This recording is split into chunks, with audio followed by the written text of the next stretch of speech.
So you want to buy a house and you know that you must improve your credit in order to take on a home mortgage. In today's video, we're going to talk about how you can prepare your credit so that you can buy a home. My name is Cherilyn Williams and I'm your local Chicagoland realtor, helping you build your dreams through real estate. So that 3-digit number known as your credit score, it means everything in order to do anything, it seems, in this world. In order to buy a home or to buy a car or even to rent a place, you have to have a decent credit score. So before we get into the steps to prepare your credit, I want to offer you 2 suggestions. My first suggestion is for you to start building your credit 2 years prior to when you want to buy a home or speak to a lender. This will give you plenty of time to improve your credit.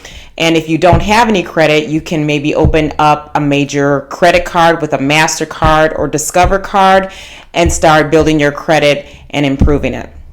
My second suggestion is that you aim to get a credit score of a 640 or higher in order to get a home loan. And I know some of you would say, well, I heard that you can have a lower credit score even in the 5s, and that is true. You can have a lower credit score, and this would be considered an FHA loan, which is a government insured loan. With an FHA loan, you can have a credit score at minimum of a 580, and in some cases, you can have a lower credit score in the 500s as long as you put down a higher down payment. But with a FHA loan, there's a lot more restrictions and guidelines. Now, if you can aim for a conventional loan, which is one of the top loans in the loan industry, I would say shoot for a conventional loan. A conventional loan allows you a minimum credit score of a 620. That's why I want you to aim for a 640.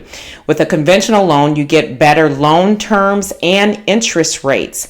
And I'm going to tell you, in a very competitive market that we are in, where there is a low supply of homes, but there's a high demand of home buyers, you really want to put yourself in the best position possible to get your loan accepted in an offer situation, because many home sellers, when they look at a conventional home buyer compared to an FHA home buyer, more than likely they're going to go with the conventional home buyer because they feel that there's less risk with a conventional home buyer. Now, it doesn't necessarily mean it's true, but that's how home sellers see it.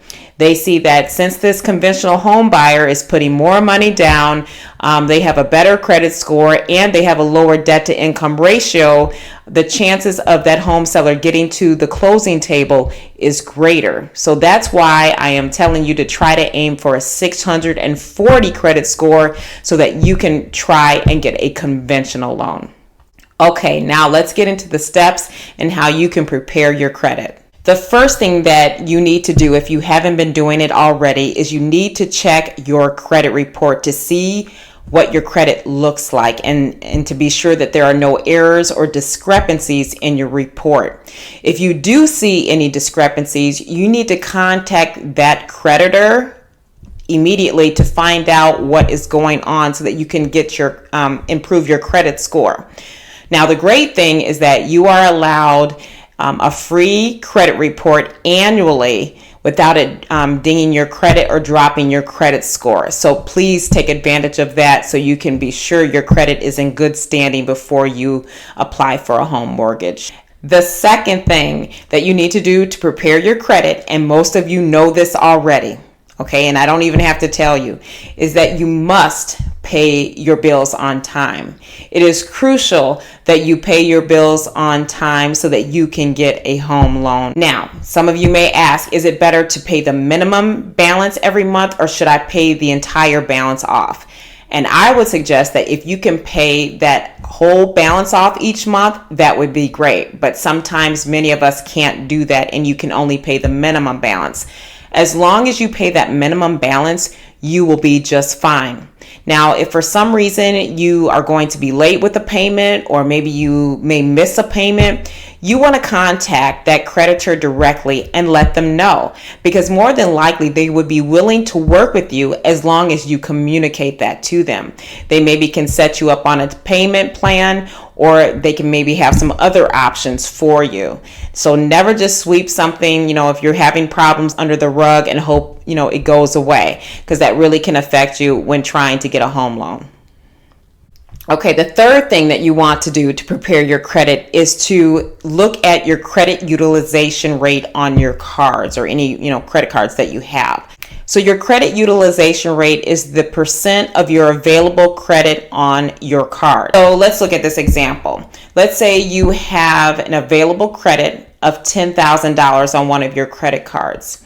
If you take that $10,000 and you multiply it by 30%, that gives you $3,000 that you should not go over on that credit card, okay? Because when a lender looks at your credit card or at your balances, if you have your credit card maxed out, they're going to think in their minds that you really don't know how to handle credit, and that you max out your cards and you put yourself in debt. So if you keep your credit utilization low, the lender can see, wow, this person is really responsible with credit. They don't max out their cards. They keep their balances low.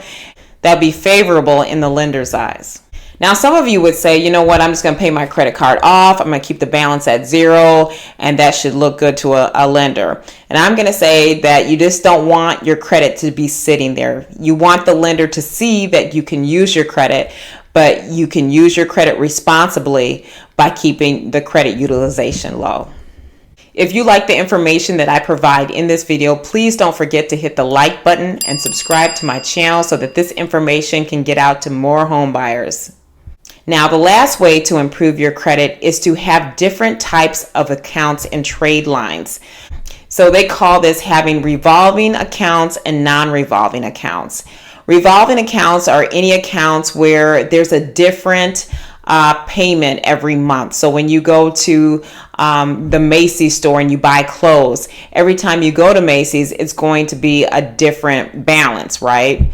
But a non-revolving account is any account that has a set payment every month. So that would be like a student loan or a car loan. Every month you know what that payment is going to be. So it's good to have a variety of accounts. Now, it's recommended that if you get a conventional loan that you have 3 trade lines or more.